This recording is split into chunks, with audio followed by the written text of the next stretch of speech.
इन दोस्तों, Tokyo para Olympic से एक बहुत ही बुरी खबर आ रही है। अब तक भारत ने जो 8 मेडल टोक्यो पैरा ओलंपिक में जीते थे, उसमें से एक मेडल को इन एलिजिबल घोषित कर दिया गया है। यानी अब भारत के कोटे में टोक्यो पैरा ओलंपिक में 7 मेडल जीते हैं।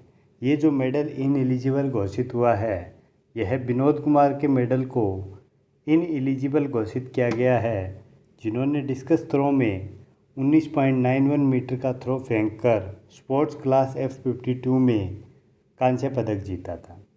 अब इस मेडल को इनएलिजिबल क्यों घोषित किया गया है, इसको हम समझ लेते हैं। तो सबसे पहले हम ये समझ लेते हैं कि स्पोर्ट्स क्लास F52 का मतलब क्या है।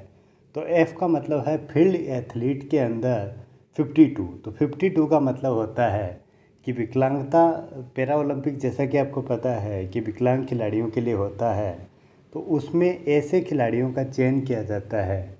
कुछ कैटेगरियां बनाई जाती है जिसमें सेम विकलांगता वाले खिलाड़ी को देकर रखा जाता है। जैसे F52 में इस प्रतिस्पर्धा में वे एथलीट हिस्सा लेते हैं जिनकी मांसपेशियों की क्षमता कमज़ोर होती है और उनके मूवमेंट सीमित होते हैं, या हाथों में विकार होता है, या पैर की लंबाई में अंतर होता है, जिससे खिलाड़ी बैठकर प्रतिस्पर्धा में हिस्सा लेते हैं।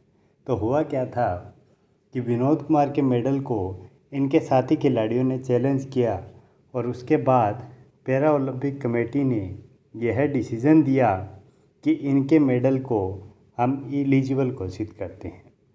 तो दोस्तों, अब आप याद रखिए कि इंडिया ने पैरा ओलंपिक में अभी तक सिर्फ 7 मेडल जीते हैं। हालांकि ये गलत हुआ है कि आपने जिस आदमी को आपने ही पैरा ओलंपिक में पार्टिसिपेट करने के लिए कहा, उसी के मेडल को आपने एलिजिबल घोषित कर दिया। जय हिंद दोस्तों।